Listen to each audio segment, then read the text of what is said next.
Ya. Espera un momento. De acuerdo, pues bueno, de nuevo. Y bromas aparte, el caballero que tengo a mi izquierda, de vez en cuando, se hace mucho de robar, de vez en cuando nos regala con alguna de sus actuaciones muy brillantes, muy cultas, y es verdad que vale la pena escucharlo, porque se aprenden muchas cosas. Sí, y hoy viene, además, apoyado, por si acaso se pone afónico, quien va a hacer la presentación del acto que nos trae. Y bueno, decíamos que don Santos Ortega Marcos, que debemos comenzar por el principio, y el principio es que es socio de esta casa, socio del Centro Asturiano y miembro del Consejo Superior. Es divulgador histórico de la inmigración en Astur, directivo de la Cámara Hispano-Chilena y profesor del alto curso de la SEI, Sociedad de Estudios Internacionales. Y hoy, digo que vamos aparte, no se va a poner afónico, viene acompañado para la historia del Banco de España en Chile y la comunidad Astur en los siglos XIX y XX, presentado por el escritor y ensayista don Alberto Gil Reine, doctor en Derecho por el Instituto Universitario de Florencia, Italia, y doctor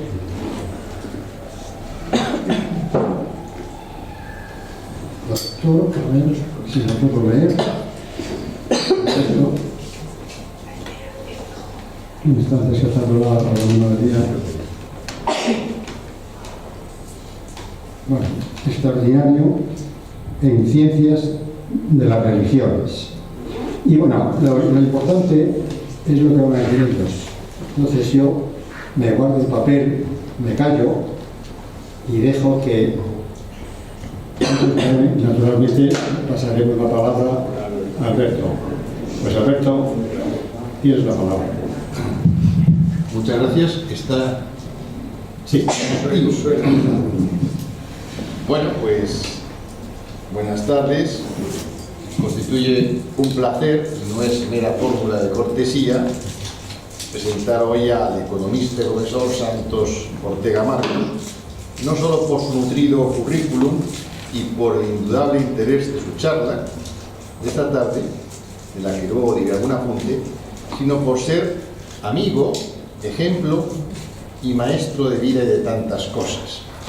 Por ejemplo, salta a la vista a la hora de mostrar que los años no pesan si uno sabe lo que es no estarse quieto de mente y cuerpo, haciendo honor, en este caso, a sus genes asturianos.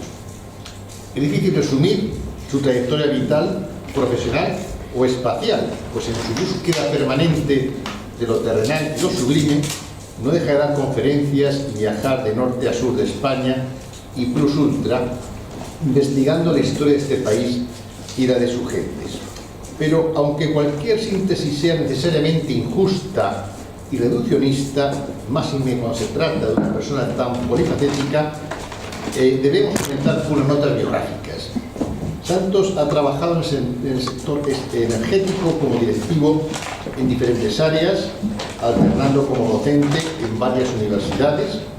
Su vocación ha sido la enseñanza en economía social, su concepto sostenible, ecocircular y cooperativa, así como en temas energéticos, básicamente el sector de ocio y deporte. En ese sentido, cabe calificarlo como uno de los pioneros en la introducción de la gestión económica y financiera en este sector, el del ocio y el deporte, en España y en otros países. Actualmente es profesor honorario de la Universidad Rey Juan Carlos, publicista e investigador en economía aplicada para el área del Pacífico. Su relación con Hispanoamérica viene de lejos, pero se concreta a partir de 2014, cuando se dedica una especial atención a investigar la trayectoria de los Astures y su legado allende el Atlántico. Cabe resaltar en este contexto que es director de Relaciones Institucionales de la Cámara Hispano-Chilena de Industria, Comercio y Turismo, que ha sido vicepresidente de la Cámara Iberoamericana de España de Comercio, Industria, Transporte, Energía y Minas, y que es miembro activo del Foro de América Latina del Banco de España, el Foro Internacional de la SEI, como se ha dicho, o el Latibex. Pero lo que nos reúne aquí hoy es que nos presenta un nuevo resultado de sus investigaciones periódicas y que, fiel a su tradición, dará a conocer en primer lugar en el Centro Asturiano, su casa. La creación del Banco Español de Chile en mayo de 1900, con 20 millones de pesos, es un caso de éxito que demuestra lo que podemos hacer los hispanos cuando trabajamos juntos, sin complejos, y especialmente la contribución de migrantes españoles al desarrollo económico de Hispanoamérica, no solo antes, sino también después de la independencia, a pesar de lo que contamina la leyenda negra. Representa un asunto de enorme interés del que Santos ya me habló hace algunos años en este mismo centro, tras citar el caso en otras de sus charlas, cuestión en la que presumo que ha profundizado desde entonces. Gracias a él pude mencionar este fenómeno en mi libro El Sacro Imperio Romano Hispánico, cosa que públicamente le agradezco, como resalté nota a pie de página en dicho libro. Ello me dio la pista para investigar otros casos relacionados, como el hecho de que la minería llevara a cabo un incipiente sistema financiero representado por el Real Banco de San Carlos de Potosí, que funcionó entre los años 1779 y 1825. Pero lo más relevante es que el proceso del que ahora no soy Santos me ayudó a comprender cómo funciona el mundo, especialmente en el campo financiero y de manera más concreta cuando toca a países hispanos. Algunas breves notas introductorias para aclarar lo que acabo de afirmar. El Banco Español de Chile se funda, si no me equivoco, en 1890 en Valparaíso. Primero como Banco Español Italiano para hacer frente a las necesidades financieras de los negocios de ambas comunidades, pero con el doble de acciones en manos españolas. Llegó a tener 42 sucursales, incluida, esto más importante, la de Barcelona en 1919. ¿Por qué es importante? Porque este fue el momento clave de su expansión, pero esa dinámica levantó las alarmas del poder financiero internacional, esa es mi interpretación, que no podía permanecer pasivo ante el hecho de que un banco hispano-chileno alcanzara esta preeminencia incluida en la vieja Europa. Ahí la guerra cultural se une a la guerra económica, pues no por casualidad, 2 años antes, en 1917, un dato que también me dio Santos, desembarca en Hispanoamérica el norteamericano Edwin Kemmerer, el mayor experto en política monetaria del momento, en principio como respuesta a la llamada de algunos países y gobiernos como México, Guatemala, Chile, Ecuador, Bolivia, Perú, además de Egipto y Turquía. ¿Para qué? Para reproducir el sistema de bancos centrales, creándolos al margen de las instituciones democráticas de distintos países, eso que ya hemos asumido como un hecho positivo.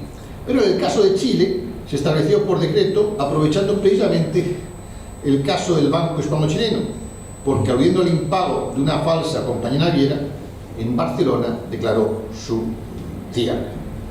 Eso obligó a entrar en liquidación cuando todavía no existía un sistema de supervisión bancaria, y ello a pesar de que se pudo pagar por parte del banco, pues, supongo que a todos los depositantes, alcanzando incluso a devolver una parte de los aportes de los accionistas. Pero esto también llevó a que se malvendieran empresas importantes del propio Chile, como la importante naviera González Orriega y compañía. La situación no era tan mala, porque el propio fundador, Ramón Nieto, vuelve a crear un banco poco después llamado el Español de Chile, con más dinero capital de inicio que el anterior. Este banco además soportó todo tipo de crisis, y hasta el año 1982, que es comprado por el Banco Santander y pasa a llamarse Santander Chile. Bueno, ¿qué es lo que nos muestra este proceso brevemente señalado? Que probablemente en el mundo hispano no pueda tener bancos autónomos. De hecho, invito a los presentes a investigar quiénes son los propietarios del Banco Santander hoy. En todo caso, las élites hispanas parecen haber aprendido esa lección para siempre, porque también en el terreno financiero, si se quiere sobrevivir, hay que hacerse vasallo del mundo anglo. De hecho, cabe preguntarse si existe hoy algún banco que esto, como digo, que le puedan dejar estar entre los grandes si tiene propiedad hispanoamericana. Luego alguien se preguntará por qué Hispanoamérica no despega económicamente. haciendo diagnósticos erróneos, pero por no contemplar esta realidad. En fin, me callo aquí. Lo importante, lo que va a decir Santos, veamos seguidamente cómo nos ilumina el maestro, que a buen seguro las musas le acompañan esta tarde y noche como tienen siempre por costumbre. Muchas gracias.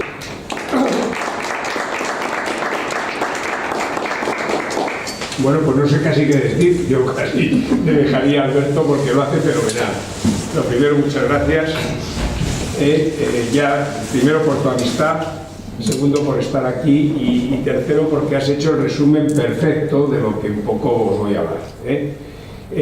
Tengo un pequeño fallo hoy en la presentación, y es que me metí con el tema de inteligencia artificial y me chafó muchas fotos, entonces está un poco en plan antiguo, es decir, texto y texto, pero bueno, no pasa nada, y entonces ya me imagino que en una publicación posterior, que un poco que vengo de otras jornadas que he tenido históricas en la Balmoral de la Mata y tengo un poquito de ronquera. Bueno, entonces, como bien he dicho, vamos a ir viendo algo muy importante, y es el cómo, digamos, las colonias españolas que estaban en América, que era gente en un principio de raíz modesta, eran de migrantes, y cómo fueron capaces, primero, de crear un poderío económico y segundo, luego unas entidades financieras impresionantes, de las cuales se ha aprovechado luego posteriormente el Banco Santander en concreto, que ha ido comprando las fichas bancarias y haciendo la ficha bancaria de Santander Chile, Santander Argentina, etcétera, etcétera. Bueno, pues y dicho esto, digo que esto es dentro de un ciclo que estoy haciendo de personalidades de Colunga. Entonces, la raíz primera de la fundación del Banco Español de Chile va a surgir concretamente en Argentina, con el Banco Español del Río de la Plata. Este Banco Español del Río de la Plata se funda prácticamente en 1880 y tantos, y va a recoger el gran poderío de uno de los más importantes financieros con raíz colunguesa, con raíz asturiana y del concejo de Colunga, que era la familia Polledo, que son dos hermanos, Casimiro y Antonio. Y también otro más, estos eran de la zona de la Colunga mismo, de la Colunga capital, y luego otro más que es Vicente Caride, que era de la Riera. Entonces estos van a crear una gran empresa. Esta empresa era básicamente de acopios para los inmigrantes que llegaban, sobre todo italianos, polacos, en esa arribada tan hermosa que hubo en Argentina. Y entonces ellos les van a proporcionar los acopios. Muchas de estas gentes que tenían el problema de que no tenían realmente nada más que pues unos pequeños ahorros para poder invertir. Entonces ellos idearon la posibilidad de fiarles esos acopios para poder, y tenían un ojo estupendo porque básicamente no tenían impagos. Entonces esta gente coge mucha relación con los italianos, ¿no? Y en un momento determinado esa empresa tiene tal fuerza que daba digamos los acopios y compraban, también distribuían mercancías de la gente que habían ellos financiado de toda Argentina. Es algo impresionante. Y van a crear un banco, el Banco Español del Río de la Plata. Concretamente, pues en Rosario, ya que veo aquí a Belén, que hace poco le presentaba un libro, en Rosario el que llevaba toda la Cámara de Comercio y tal era Montserrat, Montserrat Simó, que seguramente era pariente de tu bisabuelo. Bueno, entonces lo he visto hace poco. Entonces esta gente se va a poner en acción y van a crear un banco, el banco mayor de América en ese momento. Y eso va a despertar pues un poco la gran suspicacia de Estados Unidos. Estados Unidos en el momento no era el gran banquero, no es el país que luego va a ser, porque la referencia financiera en esa época era la libra esterlina, eran los ingleses. Los ingleses son los que van metiendo, con bancos apoyados desde Inglaterra, se van metiendo en América hispana, ¿no? Y esa intromisión, digamos, despierta también a los norteamericanos de decir, bueno, pues tenemos nosotros que correr para meter. Y en ese paralelo, digamos, cuando yo llevaba como unos 15 años, el Banco Español del Río de la Plata, que ya os he comentado alguna vez en las pinceladas que han salido, la sucursal que tenía en Madrid es el actual edificio del Instituto Cervantes. O sea, imaginaos el poderío que tenían. Entonces, otros de Colunga, que habían visto esto, que eran concretamente ya, tienen un parentesco conmigo, que por eso fue un poco el motivo de este estudio, eran Gaspar Orge Collado, luego estaba Massimino Montes, que era mi bisabuelo, que entró en el directorio, y luego Manuel Luege Catrón, que va a ser el gran financiero del grupo. Y en Chile ya llevaba la comunidad 20 años menos que en Argentina. Entonces ellos empiezan también a moverse, van a llegar a Chile y van a empezar a mover, digamos, la idea de crear una entidad financiera justo en 1899, siguiendo prácticamente los mismos pasos que había dado la comunidad en Argentina. Entonces crean un banco español-italiano y van a crear también, luego después se va a transformar en Banco Español de Chile, como bien ha dicho Alberto. Entonces, como veis aquí en la crónica que he puesto, la relación de España con Chile fue bastante complicada. Claro, cuando hablamos de que hacían estas cosas parece que ellos iban a campo abonado, de eso nada. Había una oposición, los criollos, que habían realizado el proceso de independencia, aprovechando el vacío político que genera Fernando VII, pues se van a aprovechar del tema. Entonces, para que veáis un poco, os he hecho ahí unos pequeños apuntes que de 1818, que se reconoce de la independencia. España lo va a hacer en 1844, estamos hablando de 26 años después que se va a reconocer. Y luego, encima, se produce en la guerra, una guerra realmente estúpida, porque una escuadra española había llegado al conflicto, y sobre todo en las Islas Chichas, que aparte de Perú, y fueron allí a poner un poco y a defender a los españoles que les estaban echando realmente. O sea, que fue un proceso, el proceso de independencia en Chile no está bien estudiado, y aquí no se ha querido ver ni como leyenda negra ni como leyenda blanca, es una desgracia. Entonces va a declarar, Chile se va a aprovechar y va a declarar la guerra a esa escuadra que estaba por esa zona.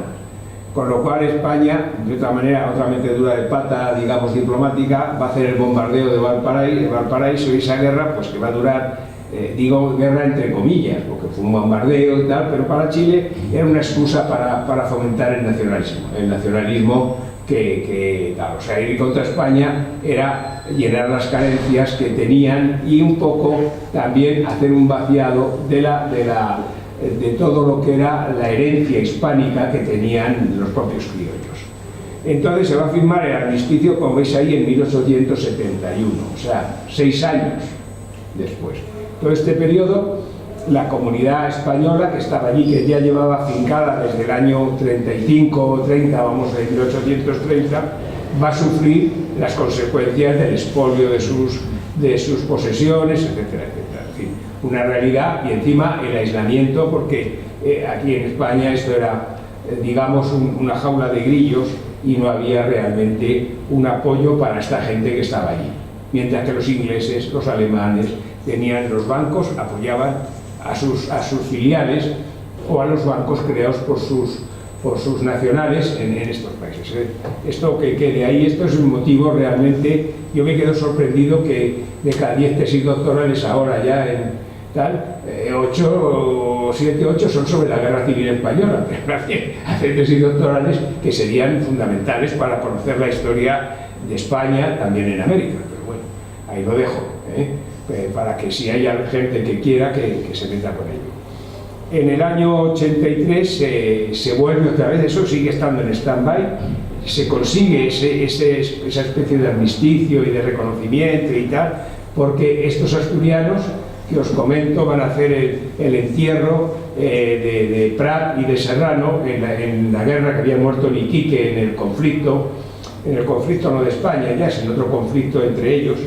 Y concretamente un asturiano que era Álvarez de las Asturias, Eduardo Álvarez de las Asturias, le va a rescatar los cuerpos por la noche. Él estaba llevando lo que era la aduana de Iquique, y hace que los españoles, digamos, hacen de manera soterrada que los peruanos no querían pues sacar los cadáveres de que habían quedado, la gente estaba, digamos, profanándolos en el puerto de Iquique y los entierran. Eso sí despertó una digamos, cierta amistad de lo que era el pueblo chileno hacia la elegancia de esos españoles que, estando allí en la zona minera de Chile, pues van a hacer esa actuación.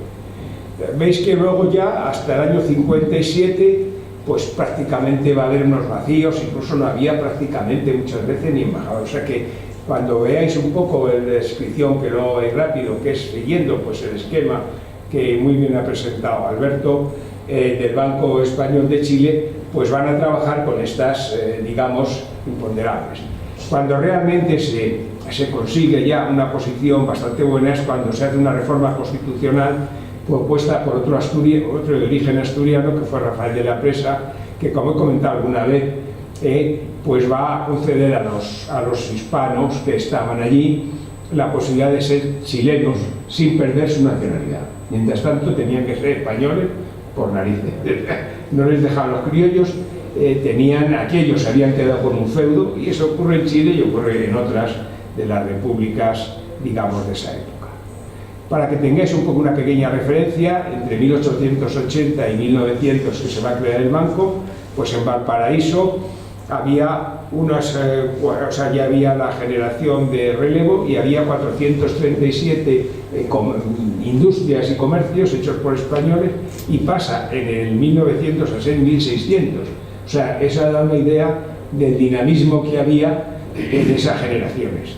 Aquí hablamos de 2 generaciones de relevo, porque esto iba normalmente, la primera que llegó en 1835, pues estaba 20 años, y avisaban a otros, iban llegando unos chiquitos que además huían de la guerra de África o de otros conflictos que tenía España, y llegaban ahí y entonces iban, digamos, relevando a los que habían estado antes.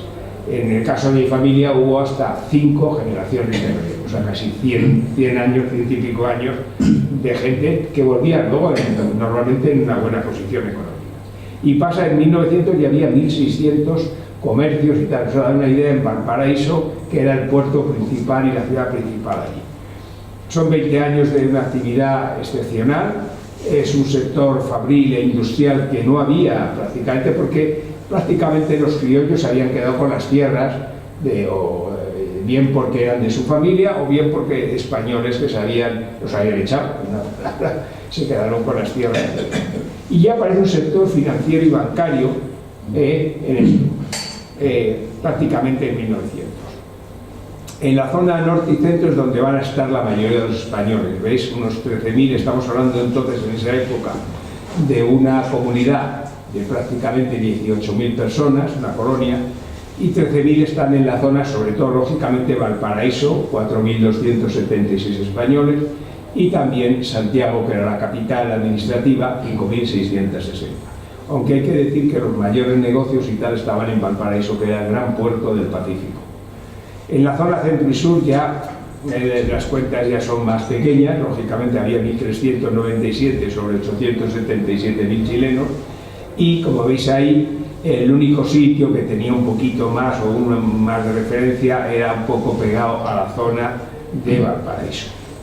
Y ya en la zona sur y Magallanes, pues ahí es algo curioso, porque ahí sí había una buena comunidad, se había de 2.000 y pico españoles sobre 739.000, veis que Chile pues tenía muy poca población en aquella época, pues 1.066 van a estar allí, que era sobre todo en Punta Arenas, eran marinos, porque España controlaba perfectamente el paso de mercancías en lo que era el estrecho de Magallanes.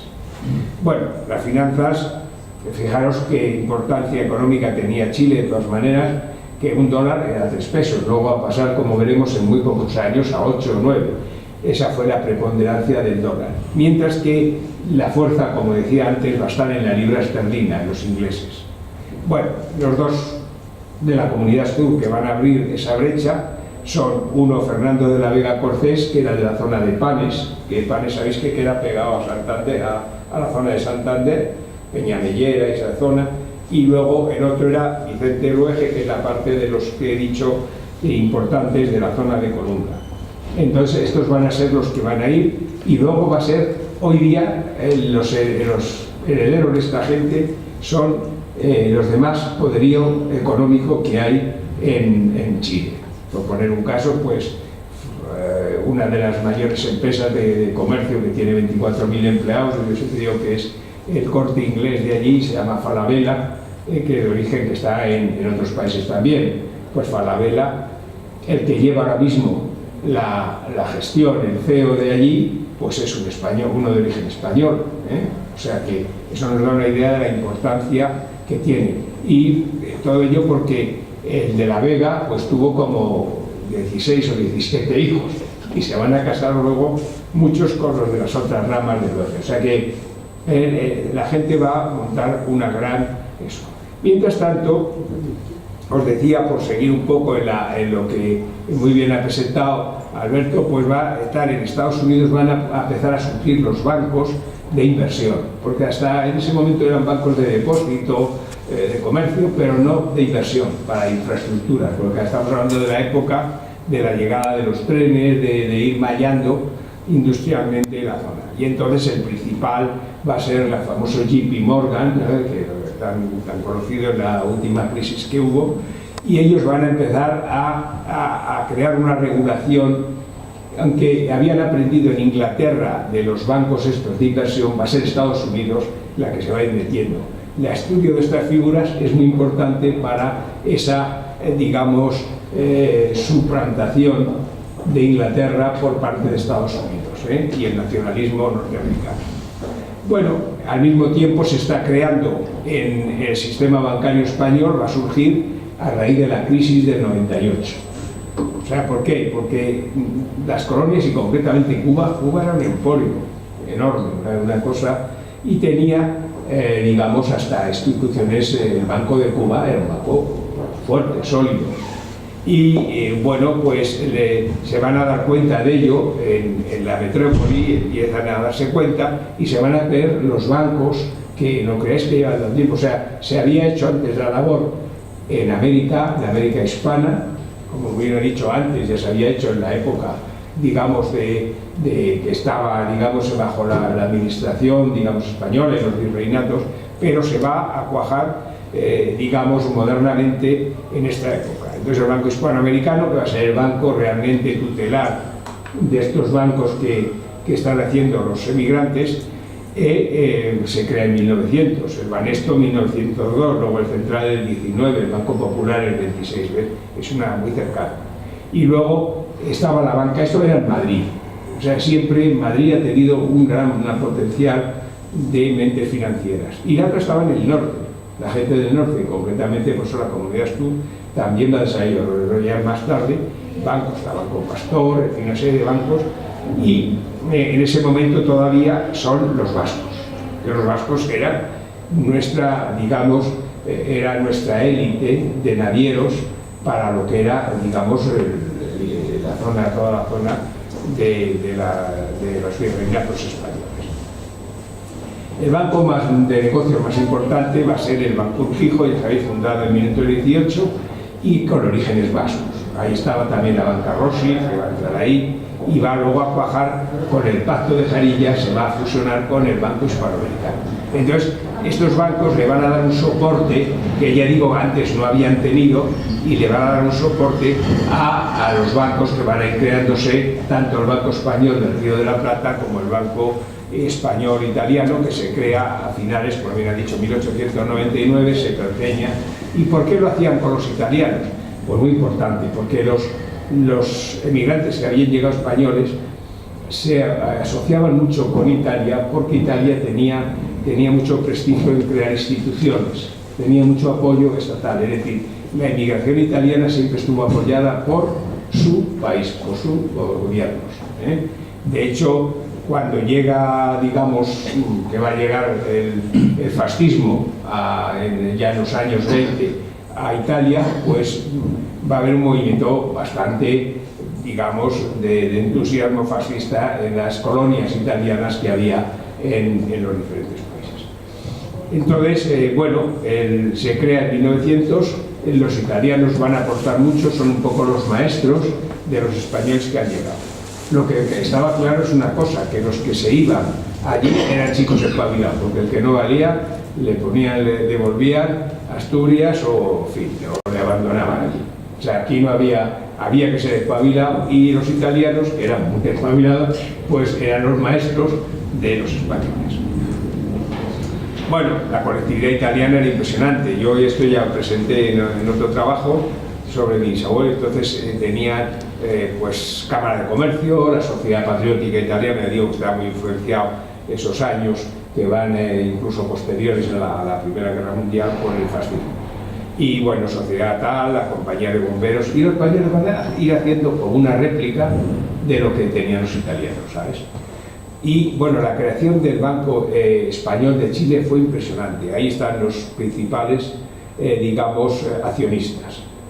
Esto lo cuento porque para los que no sepáis la estructura, cómo consiguen mallar la colonia.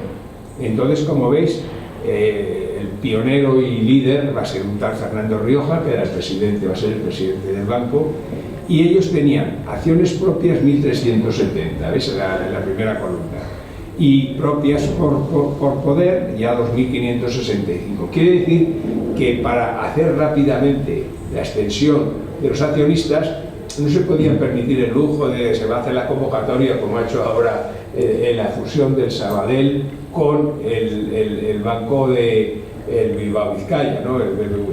Entonces ellos lo que hacen es asignar a cada grupo en la colonia, y prácticamente por digamos, comunidades étnicas, regionales, les van a encargar que compren las acciones. Entonces esto es una cosa muy interesante porque, por ejemplo, el primer español, Ramón de la Vega, asturiano, pues él compra 1.035, pero le hace, o sea, él compra a cuenta de otros 2.757. Entonces se hizo pues una suscripción que, como veis ahí, un total de 42.698 acciones, y se hicieron con acciones propias 90.000, y 133.000 era que daban la confianza al encargado. Digamos que estos son un poco los jefes de la tribu que van a comprar las acciones por cuenta de nosotros, lo que le va a dar una potencia al banco enorme. Es una creación, digamos, de tal fuerza que muchos de ellos van a ser luego los consejeros, que sea un poco en amarillo, van a ser los grandes líderes. Este Fernando Rioja, que va a ser el presidente, era de origen burgalés, llegó también con 14 añitos. Al principio estuvo ahí de una especie de consignatario, pero al poco tiempo montó una tienda de algo de tipo textil, como hacían casi todos, pero posteriormente empieza a crear una compañía de tabacos que todavía existe, impresionante, la compañía de tabacos de la chilena de tabacos, ¿no? Con un gran capital. Y entonces esa estructura también ya industrial que había le va a dar gran potencialidad al banco. Y ya vemos un poco que de compañías casi todos son los jefes de los tribales, de los grupos regionales españoles. Mientras que en las compañías estaba la Compañía de Seguros de Italia, que esta era la parte italiana, con 636 acciones, veis, por poder 1.420, como ven, los italianos no tenían prácticamente fuerza, estaban, pero no eran. Y está el Banco Hispanoamericano, que os digo que es el único que apoyó algo estos bancos desde la metrópoli, el Banco Español del Río de la Plata, 1185, el London Bank of México y el Banco de Vizcaya. O sea, en total ellos tenían, de las que hemos visto, 133.000, 21.000, en total 23.000 acciones eran de compañías, con lo cual la mayoría de los tenedores de esto eran realmente la colonia. La colonia se mueve, es un caso realmente interesante, porque esa creación, digamos, esa confianza que le tenían en los jefes regionales de cada zona de España, y a su vez todos trabajan juntos, es decir, que es una armonía, digamos, nacional, que ojalá lo hubiera habido en la metrópoli. Bueno, en este periodo, simplemente como un apunte, mientras se hace el banco, se dispara el banco con al principio fueron 20 millones de pesos. Si dividís más o menos entre tres, pues os veis un poco el potencial en dólares de eso, que era bastante importante, ¿no? Pero se va a crear una cosa muy importante, que era el Canal de Panamá en 1914. El Canal de Panamá, el tema de Chile, pues lo va a revolucionar. porque claro, antes hasta ese momento tenían que ir por el estrecho de Magallanes con todas las dificultades que tiene de todo tipo, y en cambio esto pues ya va a permitir que los barcos vayan, crucen y vengan a Europa, y claro, o sea, que va a ser un dinamismo enorme. Entonces ya en esa época, estamos hablando del 17, el Banco Español de Chile, que ya se ha transformado con un cambio de estatutos de Banco Italiano Español a Banco Español de Chile, pues va a ampliar el capital ya a 40 millones de pesos. Y se va a inaugurar en el 19 lo que ha comentado perfectamente, que fue uno de los mayores errores: crear la sucursal de Barcelona. Con todos los respetos, la comunidad catalana era importante y trabajan bien, pero ellos trabajan bien como empresarios, nunca han sido buenos financieros. De hecho, como podéis observar actualmente, todos los procesos bancarios, mientras que los grupos vascos y norteños y Madrid han sido capaces de consolidar grandes entidades financieras, los catalanes nunca han sido posibles. Hubo el famoso fiasco de la banca catalana por el señor Pujol, que se tapó, y a todo esto ha sido tapando y refinanciándolo desde fuera. Y el error fue, había allí a unos como este señor Salvador Pirretas, que era realmente buen comerciante, eran buenos comerciantes, pero se meten en Barcelona, y Barcelona empieza a montar unas entidades financieras, la mayoría son extranjeras, como el Banco Transatlántico. El Banco de Barcelona es el único que era catalán, y se crea un poco como una especie de caja de ahorros y monte de piedad, o sea, era una cosa un poco para dar préstamos, o sea, para lo que llaman ellos el pequeño comerciante, para el maña, el que sabe, y esta gente, claro, eso no da potencialidad bancaria. O sea, ellos tenían empresas, lo que llamamos a las pymes y tal, pero realmente para los bancos tienes que tener otro poder. Ocurre como en el sector eléctrico, o sea, las energías alternativas pues son fenomenales y liberan mucho, pero si quieres tener industria y quieres tener un potencial energético, tienes que tener lógicamente unas centrales, digamos, que produzcan, que en un momento determinado, si no hay sol y no hay aire y no hay nada, o sea, que produzcan y no haya un apagón. Entonces el banco ese transatlántico era de origen alemán. Los alemanes siempre se pegaron bastante a los españoles para América Latina, y en Barcelona estaban, porque lo que se movían bien ellos es en vender un poco su europeidad, ¿no? Los catalanes esto lo hacen bien. Y entonces también estaba el Banco Hispano Austrohúngaro, el nuestro ya, el Banco del Río de la Plata, que estamos comentando, Banco de Roma, y tenía representación del Banco de España.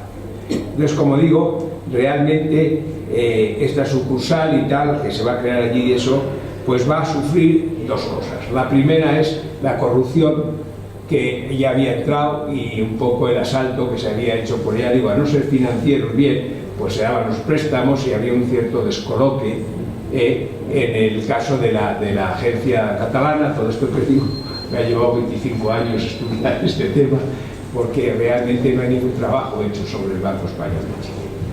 Y, como os decía, allí ellos van a tener una idea, a vender una idea que era muy interesante, que ya andaban, que era crear una compañía interoceánica, transatlántica.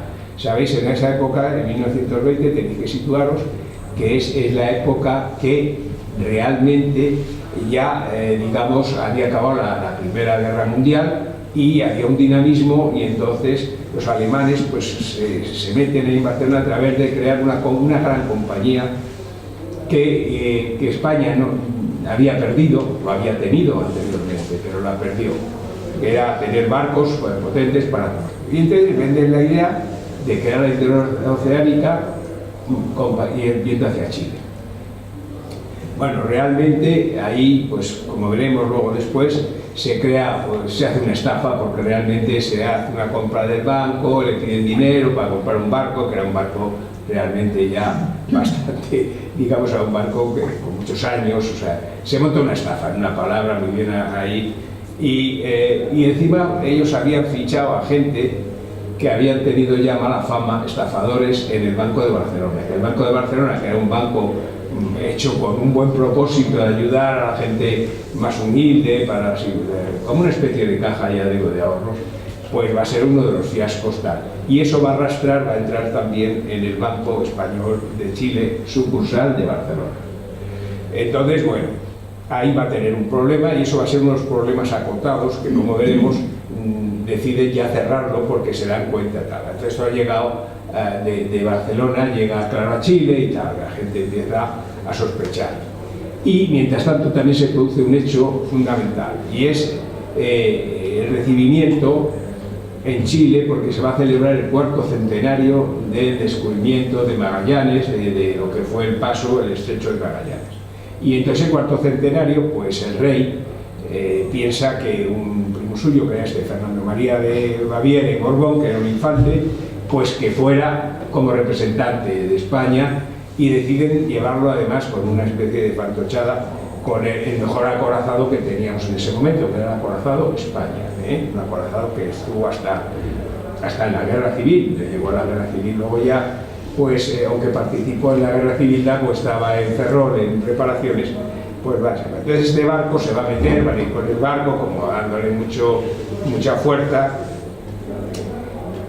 y va a tener incluso un problema al entrar, porque el práctico, al entrar en la zona de Valdivia, por allí, pues el práctico le dijo que tenía que ir de una manera y el militar que llevaba aquello, bueno, nosotros somos más listos que estos de aquí. Y entonces encalló, con lo cual el infante se quedó un poco allí y tal, tuvieron que llevarle, en fin. Y ahí la comunidad, que estaba Fernando Rioja, que entonces era ya en una posición de multimillonario en Valparaíso, pues le van a acoger y tal. Y esa fue otra de las causas digamos, que se apuntan como una causa de la que va a tener, digamos, de los déficits, de lo que eran un poco los fallos financieros del banco. Claro, se hizo unos grandes fastos, estaba asombrado, Fernando María de Baviera, tanto es así que luego a Fernando Rioja, que era un gran empresario, pero los hijos ya, claro, eran hijos de un padre nuevo rico, con lo cual eran todos nuevos ricos, y se empiezan a dar también, se habían dado préstamos con no excesivas condiciones de tal. Entonces esto levanta sospechas. Está el tema de Barcelona y está el tema de la llegada y de los fastos, porque al tener en la reparación de esto, pues el Fernando María de Baviera y Borbón se tiró 6 meses o casi un año por Chile, y a todo esto pues financiándolo le parecía muy bien, porque claro, el Fernando Rioja le van a dar luego después digamos, un título, o sea que, bueno, todo ello va a ir llevando realmente a un proceso, digamos, de desconfianza dentro del banco. El banco había funcionado como un cañón, había ido fenomenal. Pero esos dos temas crean ya una cierta incertidumbre, que sabéis que es lo peor que puede haber en una entidad de este tipo. Y mientras tanto, como viene apuntado, va a estar el que era inspirador de la creación de los bancos centrales en Hispanoamérica, en lo que es nuestra... y había ya hecho algo en Colombia, tal, el Camerer que era un agente realmente, un agente total del gobierno americano para controlar los bancos y suplantar, como os decía antes, a los, digamos, primero a los ingleses, luego a los alemanes ni agua les dieron, o sea, que tenéis bancos transatlánticos, pero lo importante, ni agua. Y ellos a poder seguir metiendo el dólar como gran moneda, digamos, y como la suplantar realmente, y luego ir contra el hispanismo, eso es clarísimo, ¿no? Entonces, le hacen comprar, veis, incluso en el 1921 el banco tiene que comprar otro banco que estaba en crisis, que había sido el tercer banco, el banco de Santiago, y le hacen comprar esas cosas como aquí se hizo antes de la crisis bancaria. Recordáis que cuando un banco tiene dificultades, oye, pues tienes que comprar a este otro, y con eso te llevas también una bolsa digamos, de lo que era de pasivos, que son realmente difícilmente recuperables. Bueno, en noviembre la colectividad despide tal, todos están siendo por ahora alaracas, quitando un poco el tema de allí, de esto. Pero fallece, de repente ya fallece, en el 1921, el famoso Fernando Rioja, que es el líder del banco y de la comunidad. Con lo cual va a pasar el Ramón Nieto, que era gallego y el nombre de gran preparación, casado con una de los múltiples hijos de la Vega, del asturiano, y entonces va a aparecer, digamos, va a crear las suspicacias y ya el banco, el Kämmerer, pues hace que Chile tiene que crear un banco central, porque hasta ese momento era otro banco privado, el Banco de Chile, el que hacía las labores, pero era privado. Ahí estaban los Edward y tal, digamos la comunidad más anglosajona y tal, chilena, pero anglosajona. Y entonces ellos le van a hacer sustituir, digamos, a estos, y vamos, fueron a por él, porque era el segundo banco, el primero el Banco de Chile, que tenía, claro, era el primero porque tenía todos los pagos fiscales de lo que era el presupuesto público, y luego era el Banco Español, o sea, era el que tenía mejor referencia. Desde el gobierno chileno, mientras tanto, va a producirse un tema muy importante, que es la representación en el Congreso Americanista. ¿Este Congreso Americanista qué era? Pues el Congreso Americanista, ni para menos que era, fue el movimiento también dirigido de Estados Unidos, había la famosa logia masónica, el Lautaro, que quería sustituir, bueno, era anti-españoles total, entonces había que eliminar cualquier huella. Y el gobierno chileno pues mandan allí, o sea que quiero decir que no solamente había un tema financiero, sino también había una operación armada de dinamitar, digamos, la herencia hispánica que tenía los países de América Central y del Sur. Bueno, entonces, bueno, intentando, digamos, resolver el tema, se hace un proceso de liquidación de la sucursal de Barcelona, estamos hablando del año 22 ya, y bueno, este estaba situado en una zona muy buena, cerca del puerto, sabéis, en la calle Fontanella 11, o sea, del puerto de Barcelona y tal. Y entonces ahí, bueno, pues van a participar también, estaban establecidos en ese momento los bancos, como os he dicho antes, una serie de bancos, entre ellos lo importante era el transatlántico, el alemán, y los demás eran un poco sucursales de allí. Esto va a coincidir también con el congreso, el primer congreso de ultramar, porque digamos el gobierno en ese momento no es, me parece que ya estamos entrando en la dictadura de Primo de Rivera, está el rey ya viendo un poco la posibilidad de que no abandonar, darse cuenta que se estaba, digamos, diluyendo la hispanidad en América, en todo lo que era la América hispana. Y entonces se va a hacer el primer congreso de ultramar. El primer congreso de ultramar consistía en ver la economía, en potenciar una economía conjunta, un poco con la Commonwealth, ¿no?, que tenían los ingleses y tal, pues intentar fortalecer los lazos, ¿no?, y dirigirlo. Entonces ahí, concretamente, mi bisabuelo Maximino Montes fue el coordinador de las que le encarga Franco Rodríguez, aunque él era bastante republicano, pero el rey Alfonso XIII tenía siempre a Franco Rodríguez, que era el testaferro, era un poco el hombre que fue el que acompañó al infante de Borbón en su viaje al Estrecho de Magallanes. Y entonces se entera, claro, que tiene, aunque ya ni solo vivía aquí, él tenía un poco sus actividades, pero va a coordinar las cámaras de comercio, que ahí aparece en Rosario el famoso Montserrat Simó. Bueno, entonces van a preparar ese congreso, es impresionante, había un ministerio, o sea, había creado un ministerio de ultramar, o sea que España debería tener siempre, es decir, un ministerio, de tantos ministerios fraccionados, un ministerio de la Hispania, ¿no? Y ese fue un momento muy interesante, ¿eh? Mientras tanto, allí la comunidad asturiana en Chile va a crear la bolera, que luego va a ser posteriormente la gran, digamos, en Santiago hay todo un recinto enorme donde está, digamos, la villa me parece que es el círculo, está el círculo español y está también, es un club de campo, digamos, actualmente, pero en un inicio pues se había pensado en darle como una potencialidad también con cierta presencia en las cosas de tipo político. Ahí va a estar Manuel Eje Catrón, es decir, los asturianos en esa parte van a ser muy importantes en este momento.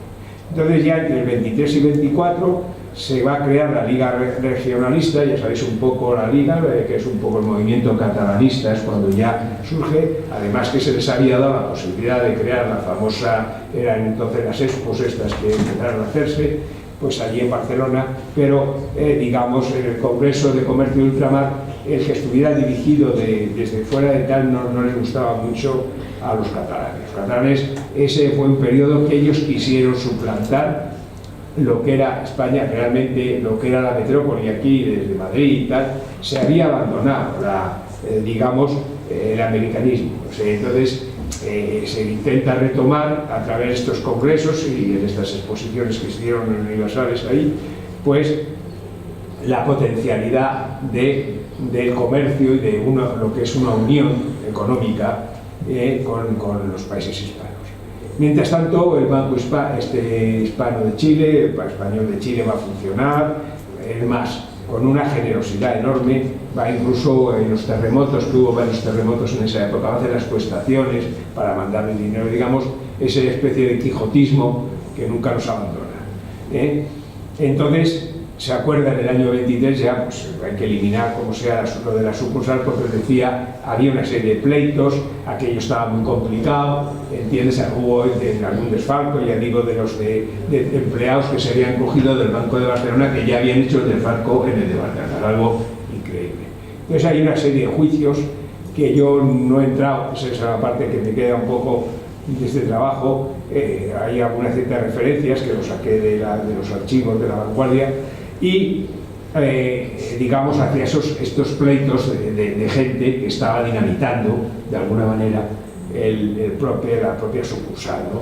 Pero es terrible porque habría que meterse más de lleno, porque toda la impresión que tengo fue que iban en contra, o sea, había un conchabeo allí, ¿entiendes?, de defensa en Cataluña de este tipo de gente, o sea, con lo cual los juicios y tal, pues fueron casi todos en contra del propio Banco Español de Chile.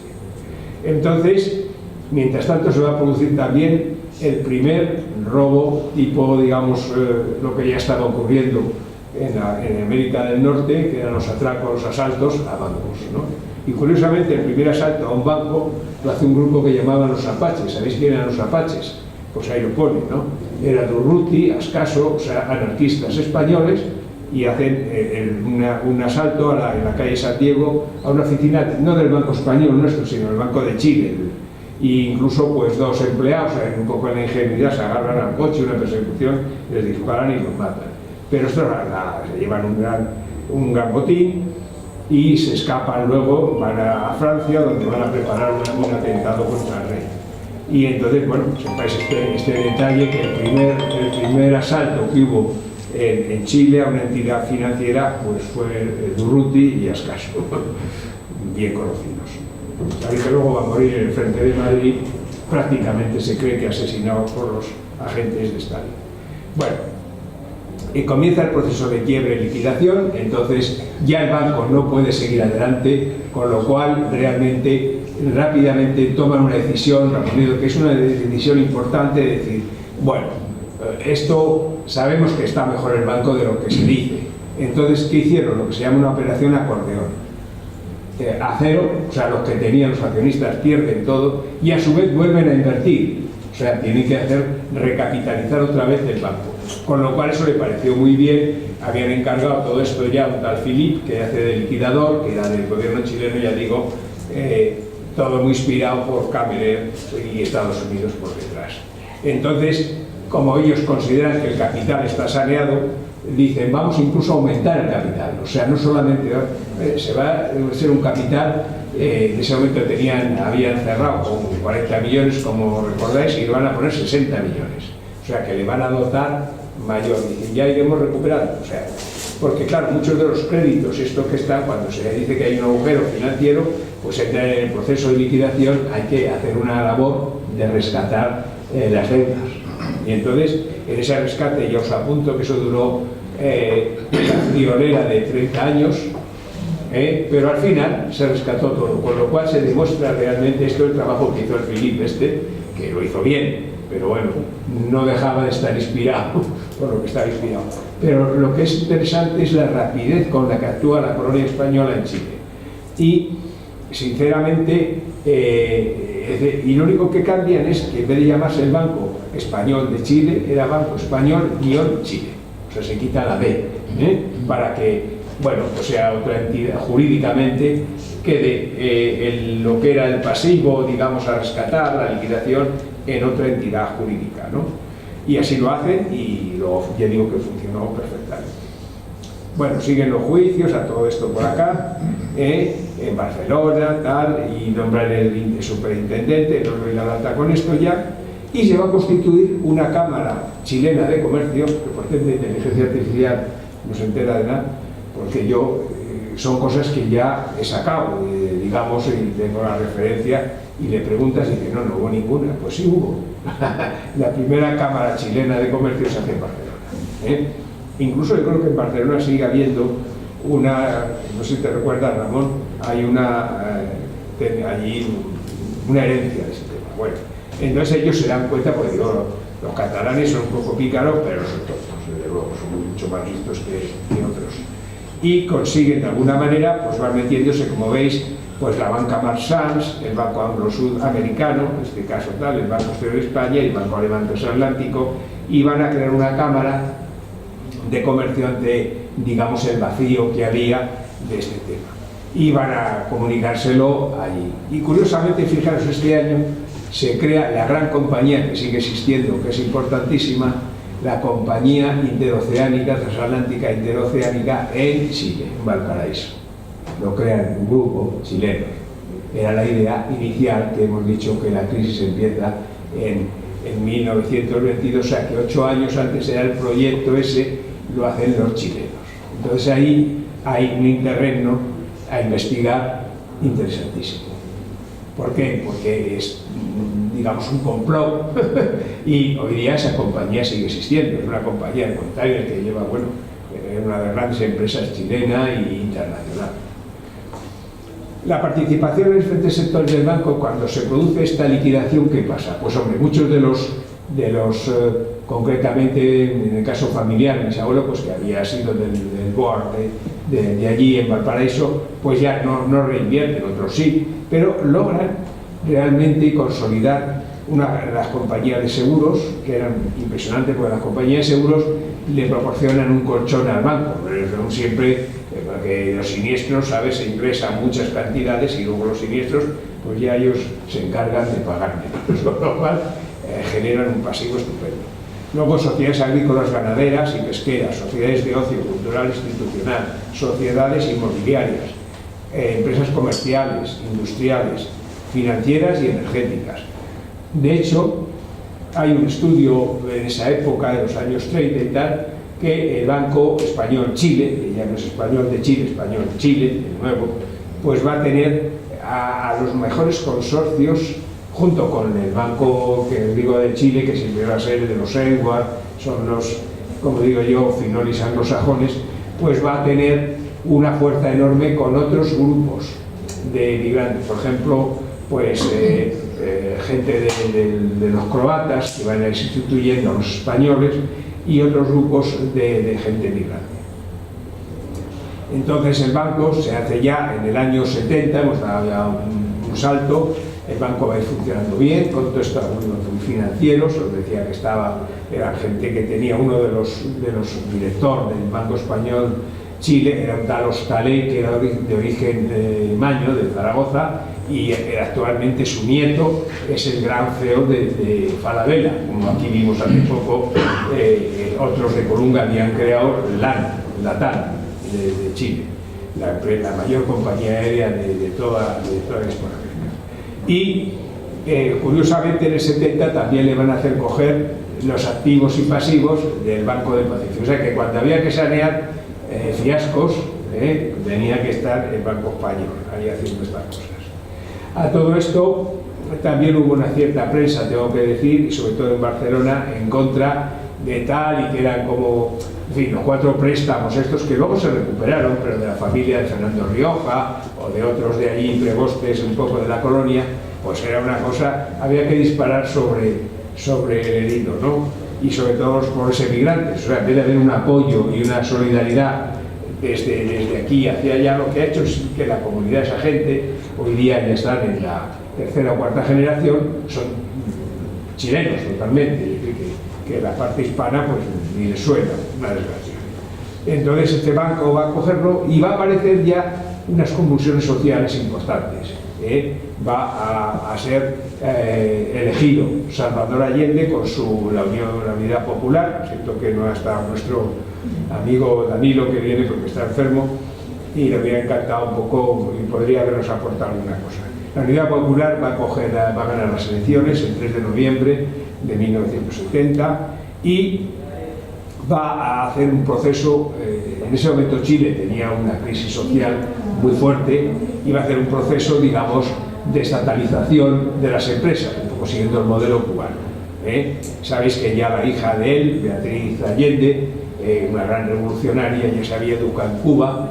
De hecho se casó con Fernández, uno de los que va a ser el jefe de inteligencia para controlar, digamos, Chile desde Cuba, y sabía que luego ella le dio una mala vida, porque ella acabó suicidándose, se suicidó, y le dijo a Fidel Castro que no quería que para nada que su hija pues la educara su padre, sino que fuera igual. Se lo pidió porque ella tenía un gran peso y ella estaba formándose como revolucionaria en Cuba antes de que su padre ganase las elecciones. El padre la adoraba completamente, era una chica muy guapa, Beatriz Allende, y creo que ideológicamente, su ideología, una mujer muy competente. Bueno, vamos a tener en ese proceso de estatalización, pues el banco, ya os decía ya, que va a haber dos bancos, uno el de Chile, que va a estar con lo que es los anglosajones, y se va a oponer a esta estatalización. Y en el Banco Español también, el Banco Español, porque la idea era que pasasen las acciones o sea, la idea de Allende y de la Unidad Popular era controlar las entidades financieras. En aquella época se pensaba que la mayor revolución era controlar las entidades financieras, no la nacionalización de la banca, la famosa que tanto los movimientos fascistas como comunistas preconizaban. Entonces, ellos intentan allí que les den el 40% de las acciones y tal, y se les resiste. Pues ya digo que ya los que había ya en el Banco Español Chile eran más ya, digamos, gente de una gran posibilidades, pero que ya eran de otros orígenes también, ¿no? Y se van también a negar, y que tienen interrelaciones, lógicamente, con el capitalismo, digamos, chileno. Ahí pues se va a crear un gran problema, con lo cual nombra superintendente a un gran profesional, un poco el tipo Philips, que se llama Jaime Oviedo Arriagada. Este señor tenía luego un hermano militar que era pues muy amiguito de Pinochet, pero bueno, entonces ¿qué hace? Pero estos no eran tampoco tontos, entonces le controlan a través de otro, o sea, le ponen allí a un comisario político, o sea, que aunque van metiendo a alguien que controle el banco, y a su vez los sindicatos, a través de Francisco Guajardo, van a controlar los 10 sindicatos y van a intentar tomar el poder. De hecho, había un comité que estaba en el Banco Español, hay una foto famosa con los grandes sindicalistas controlando la entrada al propio banco, que estaba en poder, había pasado a nacionalizarse. Bueno, esto pues, la idea era tener el 53% de las acciones en manos del Estado, ¿no? Pero bueno, todo eso, bueno, podéis imaginar, pues va a originar un lío enorme. Este Jaime Oviedo va a estar controlado por Carlos San Martín Madariaga, al que a su vez le acusa de ser un terrorista, o sea, en el propio Chile. O sea, que el que controlaba era el comisario político, que os digo que tenía el señor que estaba de liquidador, que era el técnico, y que era, pues sinceramente, estaría más cerca de Pinochet que de Allende, seguro.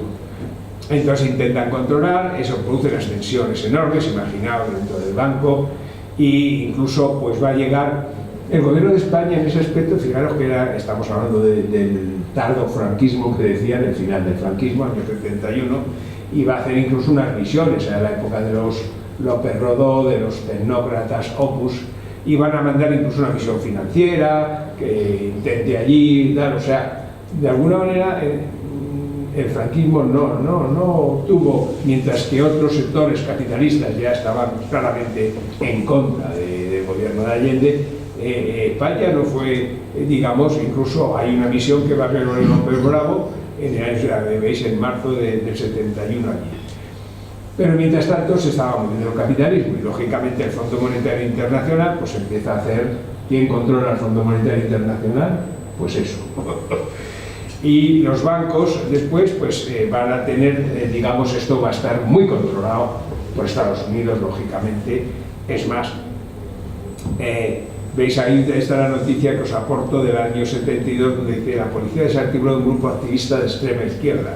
Entre los detenidos cuya identificación fue entregada al Ministerio del Interior, esto en Chile, se encuentra Carlos San Martín Madariaga, que era el comisario político en el Banco Español de Chile. O sea, entonces, bueno, imaginaos, le habían nombrado presidente. Bueno, entonces ya digo que ya está acercándose la CIA, ya empezó a moverse y a preparar lo que fue el golpe del 11 de septiembre del 73.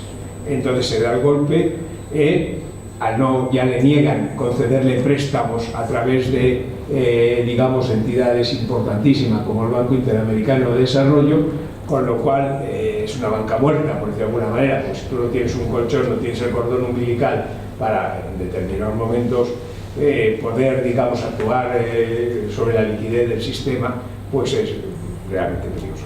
Y ya se produce el golpe, como todos sabéis, en ese momento, liderado por Pinochet, por Augusto Pinochet, y para derrocar a Salvador Allende. Su hija estuvo hasta casi el último momento luchando, hay que decir, digamos, dentro de lo que es la defensa de una ideología, una entidad moral, aunque el padre dijo: no, marcharos, y los echa antes de eso. Este grupo es el que logra marcharse a Cuba, ¿sabes? Tiene el amparo de salir de avión, donde incluso creo que algún amigo nuestro pues también fue. Y va a ver todo el proceso de los Chicago Boys, etcétera, etcétera. El banco va a estar ahí, pues claro, imaginaos un banco, nacionalizan, desnacionalizan, se lo llevan, lo van. Pero bueno, parece que los chilenos ahí se pudieron acostumbrar y el banco fue funcionando. Pero ¿qué pasa? En el 82 hay una crisis financiera enorme. O sea, lo de los Chicago Boys tampoco era la fórmula magistral. Y entonces, al llegar esa crisis, el sistema, el propio Augusto Pinochet vio que había que retornar a la democracia. Y es cuando, con Ricardo Lagos, con Michel Bachelet, Piñera y tal, pues van a crear, digamos, unas elecciones, ya sabéis todo esto, ese proceso que va a hacer de retorno a la democracia y que va a quedar culminado con el plebiscito de 1988. Mientras tanto, le digo, las acciones han estado en la Corfo, que era la entidad, digamos, como el INI de allí, desde allí del banco, y lo que van a hacer, decidir, se dan cuenta, esto ahí ve la oportunidad, nuestro Banco de Santander, de introducirse, y va a decir: no, esto de liquidar el banco, sabéis que hasta el 2000 ya tenía una aprobación del ente financiero chileno, pues le va a dejar la liquidación y se le va a entregar a una entidad financiera en ese momento fuerte como era el Banco Santander. Con ello el Banco Santander empieza a operar como Santander, porque como cogían entidades de este tipo, pues le ponen Santander Chile, Santander Argentina, hemos dicho, Colombia, tal, están variamente incluyendo, están en México, Chile, Argentina, Brasil. El Santander va a hacer su gran expansión en esta época, en los años ya a finales de toda la década de los 80, en América. Y va a hacer una cosa muy interesante, que va a mallar, digamos, los grupos luego a través de lo que ha sido, pues, los entes de tipo docente, ¿no? Ahí tenemos un poco las famosas, digamos, dentro del Banco Santander, las cátedras estas de Santander, etcétera, etcétera, que incluso en nuestra Universidad de Juan Carlos pues había. Y va a movilizar, digamos, a la juventud en la creación del empresario, es decir, que de alguna manera se va a hacer una. Y mientras tanto, la gente que yo decía, un poco el poderío ese económico que había creado ya el Banco Español de Chile primero y el Banco Español Chile después, va a cuajar y va a quedar en el Banco Santander, y así sigue en la actualidad. Entonces, pues aquí termina un poco mi exposición y a ver luego vuestras preguntas, ¿eh?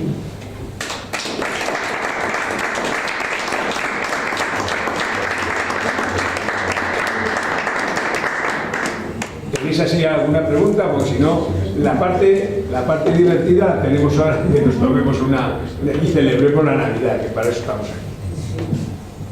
¿Alguna preguntita? Venga, animaros.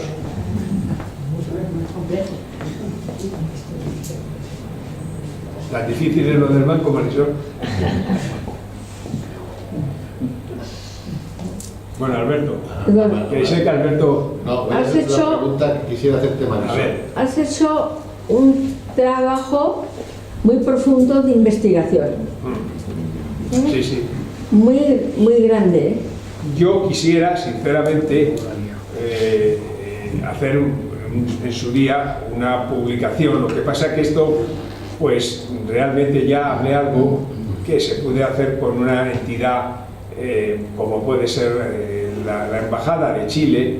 Creo que es que no hay ningún trabajo de este banco y tal. Me falta, digo, un poquito simplemente indagar sobre esas lagunas que os he apuntado, pero es un trabajo súper bonito para un economista, como es mi caso, y especialista en financiero internacional.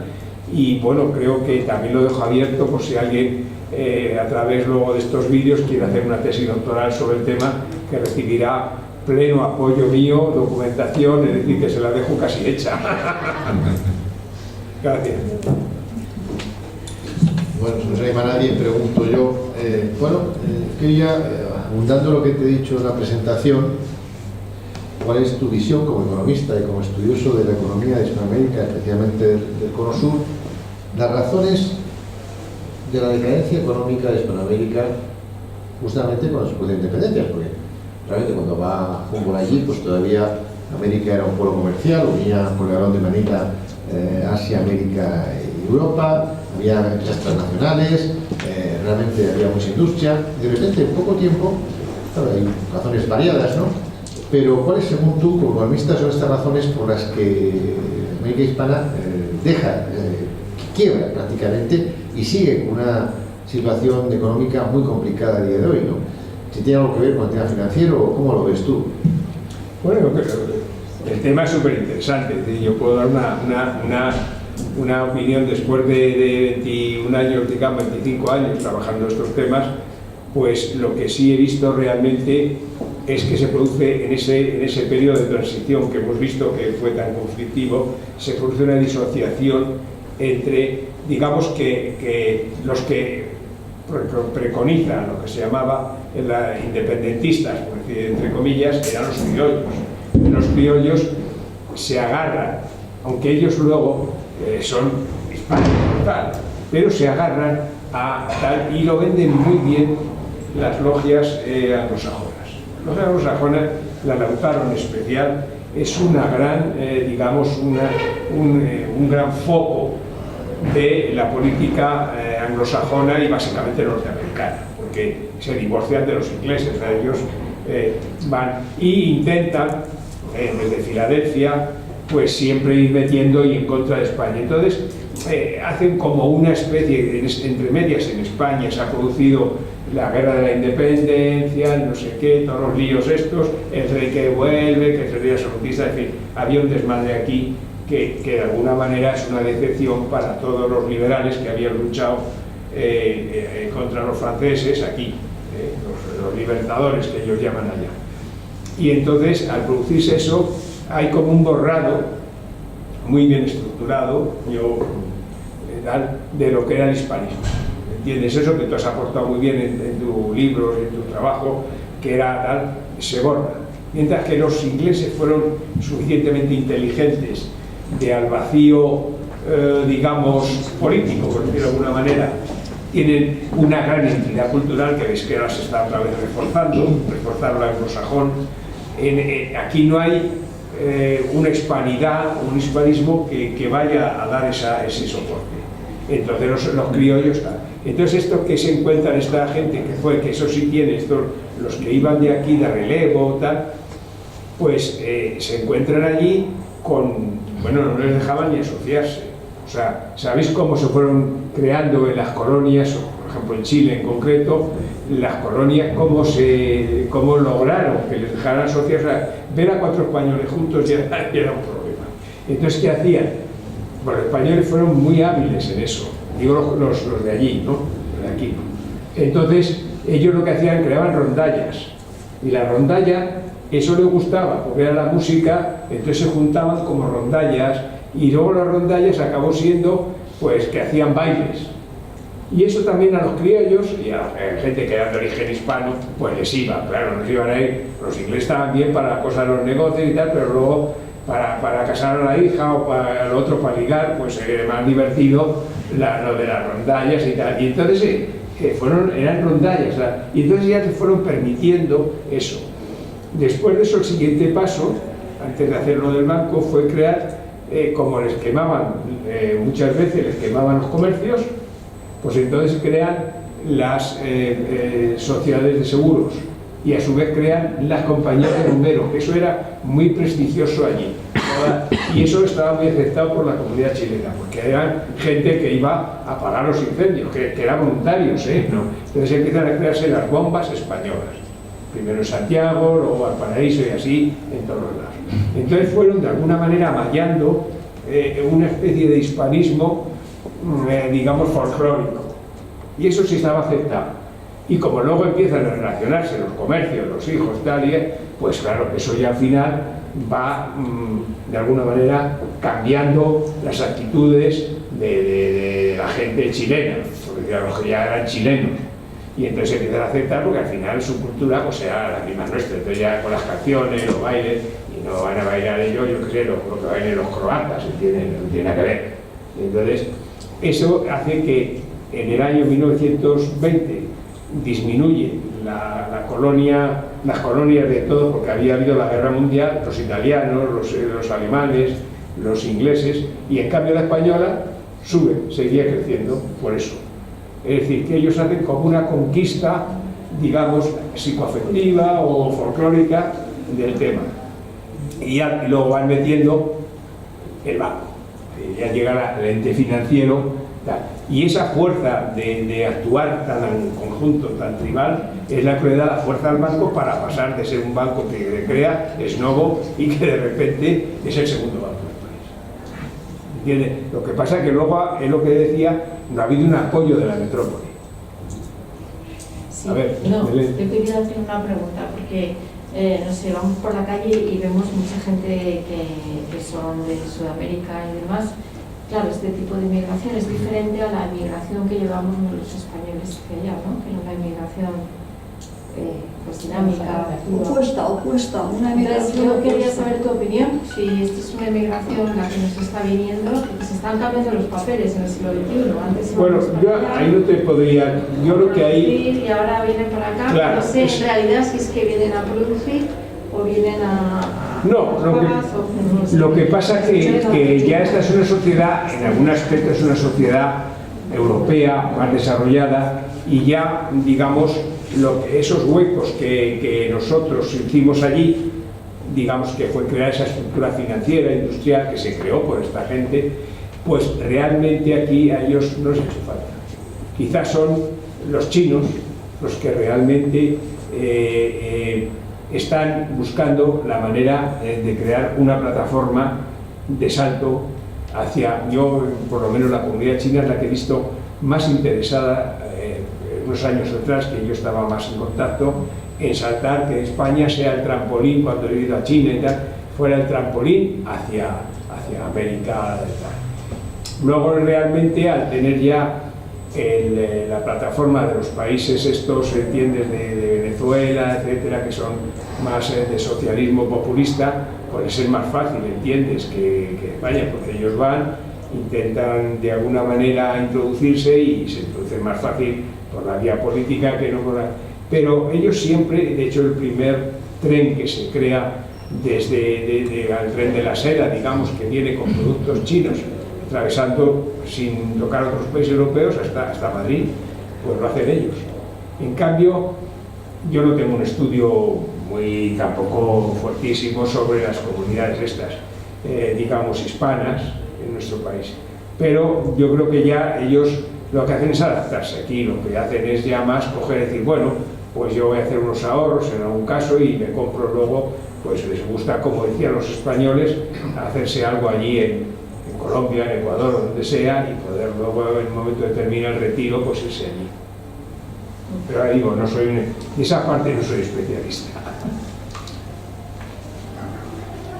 pero los españoles, nadie iban a estos países y eran todo dificultades para ellos. No les regalaban como nosotros hacemos ahora con los que llegan aquí, no les regalaban nada a los pobres. Les hacían la vida imposible, o sea que era opuesto. Ahora se les da muchas pagas y... Ahora era opuesto, era esfuerzo. Esto fue terrible, porque además, de hecho, yo digo que varias veces, quizá lo bonito de estas entidades finales del estudio es esa especie subyacente de cono a que eso no, que los españoles no siguieran. Desgraciadamente hay que decir que algunas de las comunidades que estaban allí, las colonias, como era la catalana y como era la vasca, siempre estaban en contra de que España, desde la metrópolis, allí, entiendes, ellos ya, digamos, se creó los casales catalanes, casas centros, digamos, o las chea vascas, sus grupos no estaban a favor. O sea que ya entraba ese producto de disoluto que existe también ahora. Entonces, eso no lo han tenido nunca los anglosajones ni los alemanes. Bueno, pues ya esto es un poco, digamos, el cierre del ciclo de personajes de Colunga, en este caso concreto, porque luego yo pues voy a tomar esto como más los personajes que hicieron estas entidades financieras. Lo otro sería un motivo de tesis doctoral, que ya no tengo ni edad ni esfuerzo, tengo el material, así que si alguien, desde aquí lo digo para el canal de YouTube del Centro Asturiano, que el que quiera hacer una tesis doctoral me tiene totalmente para ayudarle y se la dejo casi hecha, o sea que más no puedo ofrecer. Y ya como viene la Navidad, vamos a tomar algo y nos vamos a felicitar la Navidad. Y muchas gracias por venir.